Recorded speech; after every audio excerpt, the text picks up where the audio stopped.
better than Freddie Kitchens is this weekend. Well, let's make sure that everyone is aware of why we're asking the question, because Jason Garrett, who is the Giants' offensive coordinator, has gone on the COVID list. And so it is Freddie Kitchens, who is the tight ends coach, who was Cleveland's head coach last year, much maligned, and I think justifiably so, who will be calling the plays. All kidding aside, is that a factor in the game at all? The fact that Kitchens is coaching against the Browns, will that have any impact on the outcome?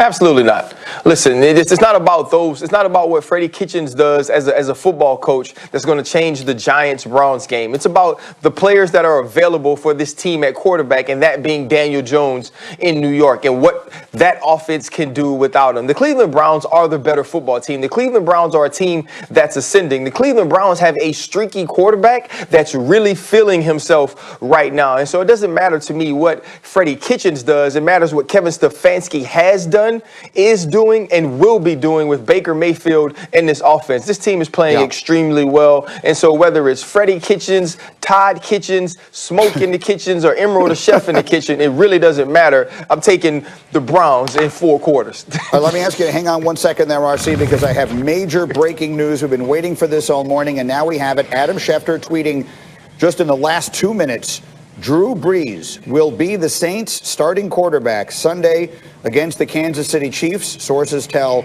ESPN Saints believe he is fully healthy and doctors have cleared him to play. Again, this does not come as a huge surprise. Diana Rossini told us earlier that signs seem to be pointing towards it trending that way, but now it is official. And so, Diana, let me come to you again. Shefty just breaking this story moments ago. What more can you tell us?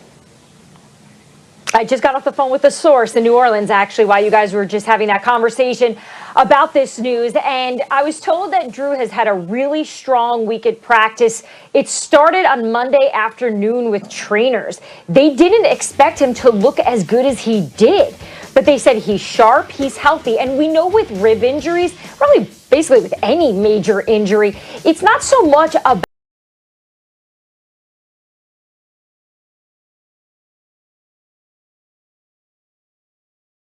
the health on the field, it's the next day dealing with that soreness. And while there is soreness there, and the source did make it very clear that Drew is not 100%, he's more in the 85-90% range, he's able to handle it. It's not something that's too overwhelming for Drew Brees. So collectively, we know this New Orleans Saints offense, they're better with Drew Brees here, and obviously really good news for them as we're going to see him return. Let's remind everyone that the injuries were 11 broken ribs and a punctured lung. And Bart Scott, I can see the look on your face. You made this point earlier. You're worried about this. Tell everybody why. Listen, because as a defender, that is a bullseye for me. I don't care. It's the cost of doing business. If this is a team that I may have to face in the Super Bowl, I'm going to make sure I do some damage. I'm going to inflict as much damage as I can, especially early in the game, knowing that I have a great offense that can match them score for score. So he has a target on him. They're going to put some barbecue sauce on the ribs. We're going to see if Drew Brees is about that smoke. 85% is not enough for me because I need him for the duration of the playoffs. I'm going to be targeting that. I'm going to fall on it. And if I get it fine, we'll have a pool for the FedEx. So I'll tell you what, Drew Brees better be ready because it doesn't care. If I have to take that extra step, we're going to take that extra step. Look, I mean, the bottom line of it is it doesn't sound pretty to say it.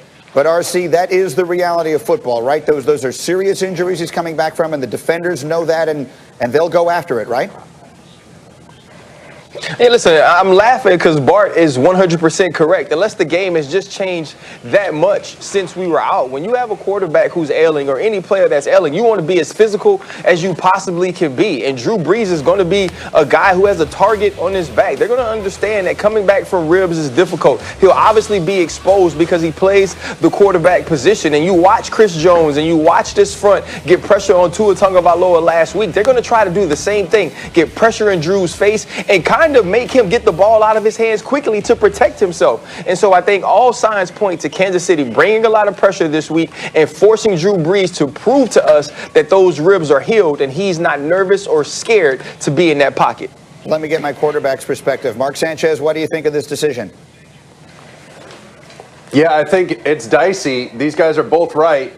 And knowing that as a quarterback, just like you said, your mentality shifts immediately. All right, how quickly can I get this ball out of my hands? How quickly can we get these blocking protections secured and get rid of this thing? Because like Bart said, like RC said, these guys are going to be falling on him, laying on him a little extra, rolling over a little extra, giving him a quick little jab. That's just the nature of the game. Okay, let me take a very quick break on that thought. We will have much more. Again, the breaking news from Adam Schefter just moments ago. Drew Brees, after a 4-game absence, is coming back this weekend in a potential Super Bowl preview showdown against Kansas City. Back in just a moment. Get Up on ESPN. Studios, Mike Greenberg here. We're with you commercial free on Get Up for the next 10 minutes. And again, we have the enormous news breaking just moments ago. Drew Brees will return this weekend for a potential Super Bowl preview showdown against Kansas City. Again, we're with you live for the next 10, and then First Take comes your way at the top of the hour. They'll talk about that, of course, and this: will the Giants be able to pull off the upset Sunday against the Browns? Stephen A., Max, and Charlie will debate all that and much more when they come your way in 9.5 minutes. We are with you again commercial free from now until then with the big story Adam Schefter reporting just a few minutes ago. It is Drew Brees who will come back after missing 4 games with 11 broken ribs and a punctured lung to play in a game that shapes up to be now the game of the year. And by the way, the Chiefs are a 3-point favorite against the Saints. We're keeping an eye out to see if the line moves based on this news. That said, Diana, you're covering the game. You know the Saints well. Just, if you will, empty the notebook. What do we have? I actually have a notebook, believe it or not, and so I'll do my best here. So in terms of the quarterback depth, let's start there, right? Because we know that they have 3 quarterbacks who could all probably be the backup this week. But it's going to be Drew Brees starting. Jameis Winston is going to go back to being the backup quarterback, so the number 2 quarterback, because as we've seen all season long, they need Taysom Hill out there to be that Swiss Army knife to play all those different positions, and this is the best situation for them. If Drew were to get hurt, Jameis would step in and then be the starting quarterback like we've seen before. So that's the situation with the depth chart. But I want to talk more about the Chiefs defense here, because I thought this was really interesting. I talked to Tyrann Mathieu yesterday about their preparations this week, getting ready for the Saints, not knowing who is going to be the starting quarterback. And, you know, he said, with all due respect to Drew Brees, who is a future Hall of Fame quarterback, prepping for Taysom Hill is actually a bit more challenging because he is so mobile. He's got that escapability. He offers so many different tool sets as a quarterback compared to Drew Brees, who's in a system that they're familiar with, a quarterback type that they have faced before. So here we are, guys, on Friday, and it is incredible that the Saints organization didn't have this leaked out earlier in the week, because I was told they knew Drew Brees was the starter on Tuesday. So Drew's been taking first team reps all week long. So they kept it quiet. Yesterday, the Chiefs had to install a lot of their defensive game plan. And today, they're going to probably be running around trying to get sorted now that Drew Brees is back in action, because Tyrann Mathieu told me most of their prep was for Taysom Hill.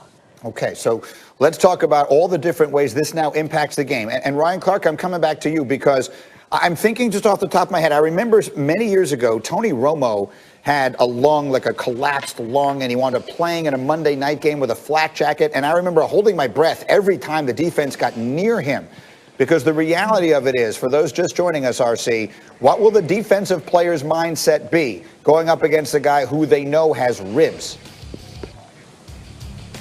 I mean, listen, your mindset is going to be physical with him at every opportunity.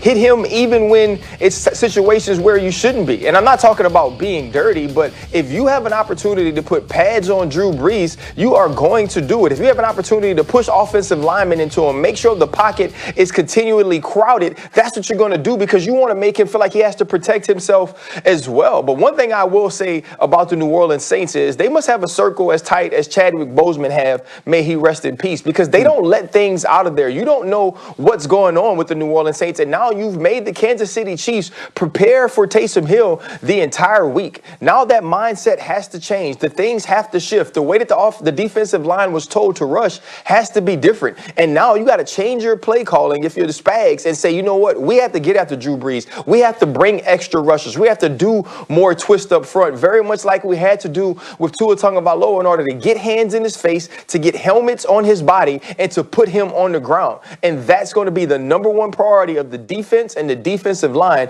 of the Kansas City Chiefs. Yeah, again, it's worth reminding everyone this is one of the likeliest possible Super Bowl matchups. So there's a lot of feeling out that we could see as well. All right, Bart Scott, give me the defensive game plan. You're Kansas City. What is the defensive game plan right now that you find out Drew Brees is starting and, of course, coming back from the injury? Well, they've already done the hard work. The hard work was preparing for Taysom Hill and all the multiple packages that he has with being the 11th guy, understanding that he's the unblocked guy, is really playing 11 on 11 when you're playing against Taysom Hill. Now, from a defensive standpoint, understanding you have Drew Brees, like RC said, you want to try and get body blows on him early. Understanding that, it's not so much about the broken ribs, it's about the cartilage that's around it. That's the pain. Understanding that early on, he's going to have the pain shot. He's going to be able to endure, but that thing's going to wear off in the second half. So you want to make sure that you save some looks for him in the second half. But also understand that they're going to want to protect Drew Brees as well. So how do you protect Drew Brees? Running game and short passes. So if I'm a defender like Lattimore, I'm sitting on routes understanding that the ball's going to come out quickly, that I can jump one and maybe get me a pick six early because understanding that Peyton is going to want to try and protect him. So that means getting the ball out of his hands. So coming with a quick blitz may not be the best thing early on. It may be to trick him and say the blitz is for the second half so you can sit on these routes and get you a pick six and put them behind the sticks early on against an explosive offense in the Chiefs. Mark Sanchez, give me the quarterback's mentality here. Tell me what Drew Brees is thinking. Yeah, I think the most important thing is what these defenders are saying is, hey, we're going to hit you. We're going to hit you early. We're going to hit you often. And essentially, they want to put Drew Brees in a position where he's got to make a decision. Am I going to let this ball go and take this hit, or am I going to curl up and protect these ribs? The more times you get him into that position, the better off you are if you're the Kansas City Chiefs. And then it's up to Drew Brees. How good is that pain shot, and how much does he really want it? And I think this is a guy potentially in his last year, right? He wants it. He's putting all his cards on the table. So he's going to stare down that barrel and take those hits and then figure it out the next day in the ice tub. Yeah, these are serious injuries, of course, that we're dealing in here, and we should talk again about the urgency of this game. They're in a battle with Green Bay to try and win the 1 seed in the NFC, which is particularly important. Diana, give us whatever else you have.